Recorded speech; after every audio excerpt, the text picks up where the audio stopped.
Okay, what's up guys? Welcome back to another one of my videos. If you follow me on my TikTok at Sickboy Mechanic, you'll see that I picked up this Iroc probably about a year ago. I found it in a back of a garage with only 68,000 miles on it.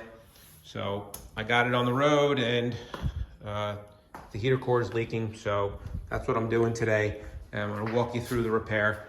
It's actually not that bad. There's only one bolt that's really bad to get to, and I'm gonna show you how to get to it. So, I took the hush panel down underneath here. Okay, there's the hush panel over there, right? 7mm bolts right along the front perimeter of the dash here, and then that comes right down. This is the heater box. I already have it out, the cover to the heater box. So there's 7mm bolts. There's one here, one here, one here. This one is hard to get to. You can't get to it from the bottom. If you can't get to it from the top, then you got to take the dash out. But I removed the dash pad, which there was Phillips screws going along the top where the defroster was, and Phillips screws going along the bottom of the dash here. And that'll come out. I also took that piece of defroster vent out right there. There was also 7mm bolts under here.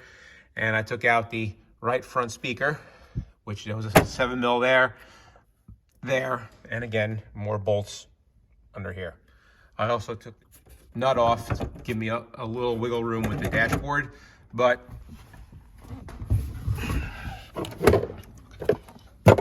with this setup right here, a little 1.5 inch, it looks like, 1/4 inch extension with a 7mm shallow socket and a long handled fine tooth ratchet.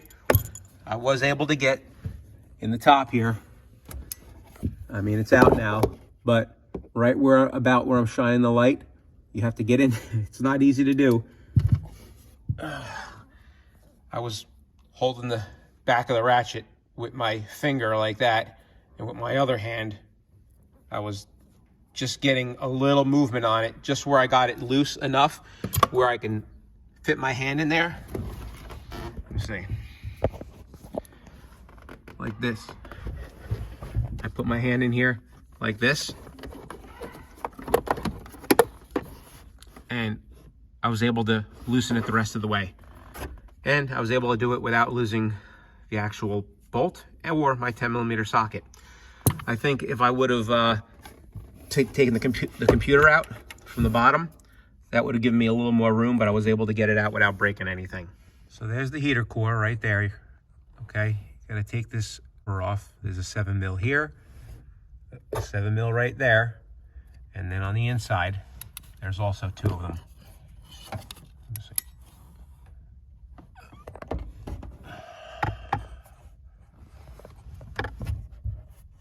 One right there, and then where is it? One at the top right there. Okay, this cover actually houses the heater core. In order to get the heater core out, we have to go on the outside of the car and take the heater hoses off. All right, so over here, I have my hose crimp pliers on this heater hose, and then down in there, yeah, I know, nice and tight.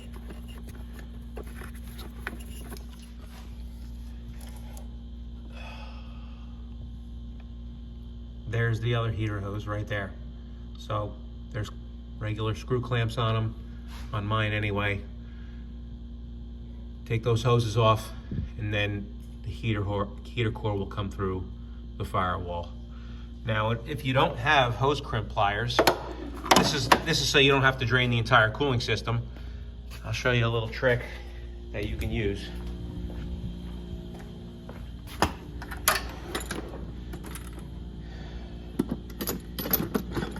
If you have needle nose vice grips like that,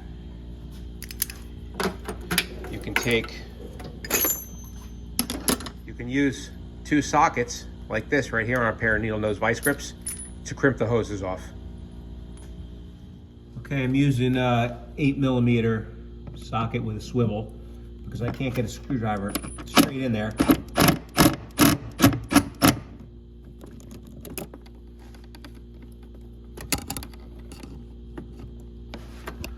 Oh, that's nice. That clamp's a different size. Of course it is. Let's see. Is it a 7 mil or is it a quarter? Ah, it's a quarter. Yeah, it's musical sockets. I love it. Musical sockets.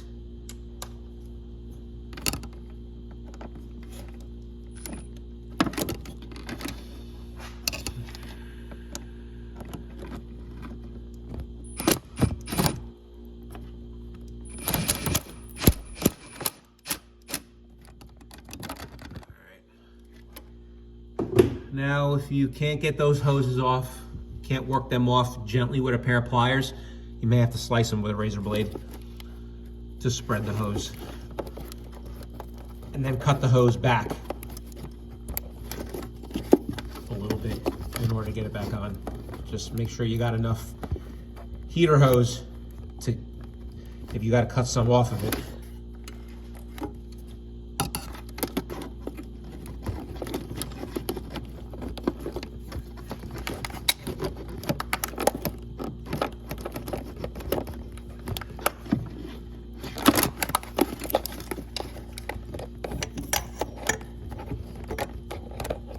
Yeah, that's fun. All right, I gotta take one of these hose crimp pliers off. Like I said, guys, if you follow my TikTok, which you probably don't, I got a couple videos on this car on in my profile. Let's see, can we get this loose? Loosey goosey. Or if you got a hose tool. Oh, there we go. Yeah, baby. All right. All right. Let's see if we can work this off.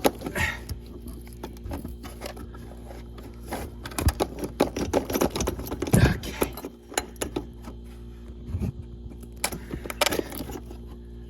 Okay.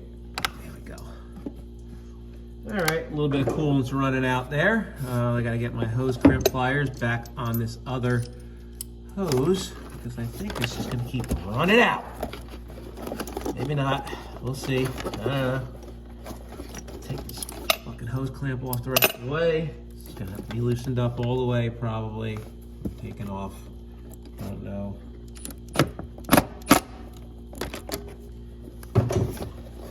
Try to slide that back. All right. So that's back. I got that one back.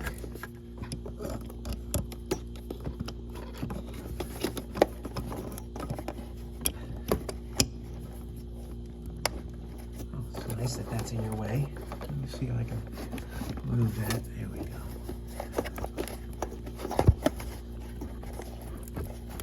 Oh my God, I can't believe they're coming loose. I really can't believe it. Ah.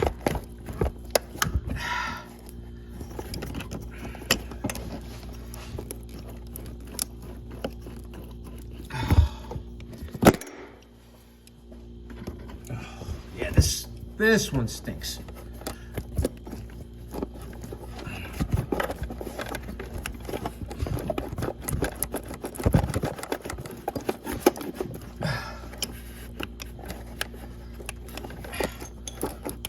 All right, it's coming off. It's coming. So is Christmas, but it's coming. Dang it. All right. All right then. All right, put my hose crimp pliers back on here so it don't fucking bleed out. All righty then. That was fun.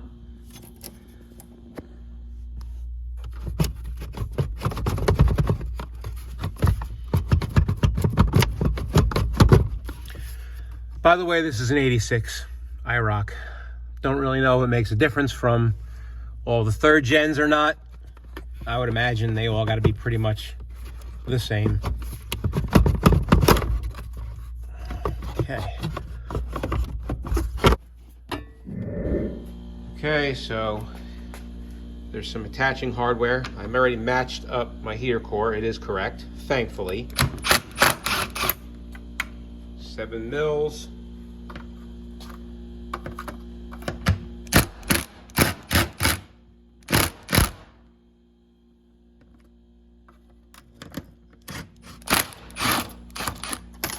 Okay.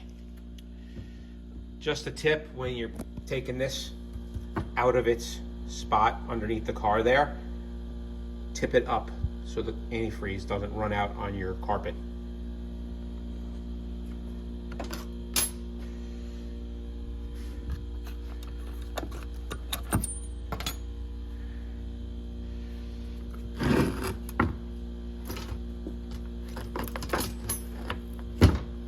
Okay, so it's not 100% a factory fit, but it is very close, a lot closer than I thought it was going to be.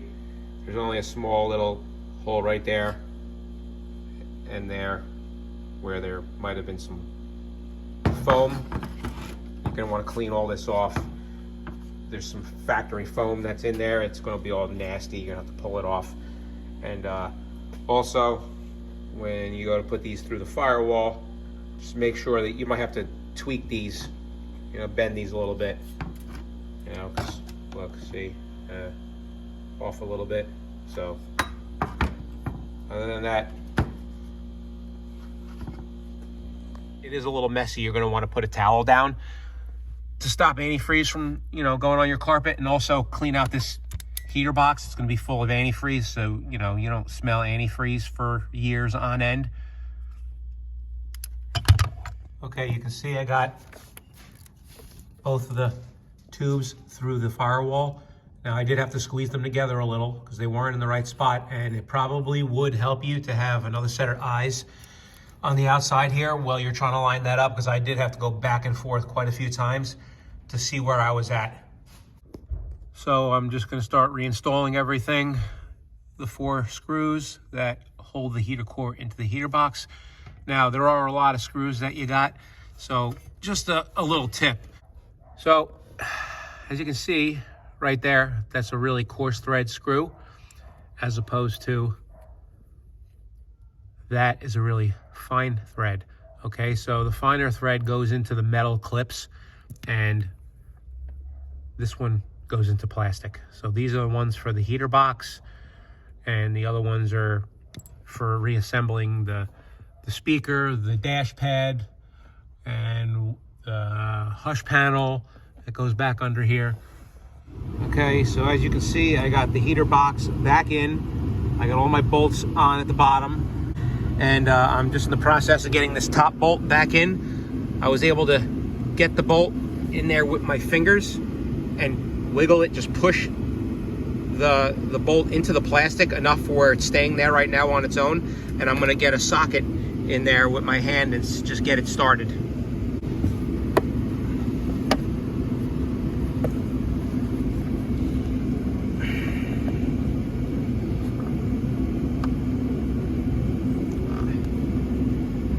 Now, if you can't get this bolt back in, it's probably not the end of the world if you leave it out. I mean, it's not the right way to do things, of course, but in some instances, you gotta do what you gotta do, you know what I mean, Bern? Okay, the socket's on there, and I am turning it. It's a deep 1/4 inch drive, 7 mil. Oh, it just popped off. But I am threading it in by hand as far as I can. And then I'll get a ratchet on it. Okay, so this is how I got the top bolt. Once again, you're gonna need a fine tooth, long-handled ratchet because you can't get a lot of movement out of it. But I had the ratchet down in there, right? I had my fingers down here holding it on the head of the bolt, and with my other hand, I was just working it like this, getting very little movement out of it, but I was able to get it tight. All right, well, I'm not gonna show you everything else. Just reassemble everything, put your speaker back in, your ductwork, dash pad, put the hush panel back underneath, and don't forget to check your coolant after you start your vehicle because it might be a little low. Also, don't forget to put your nut back on to hold your dash.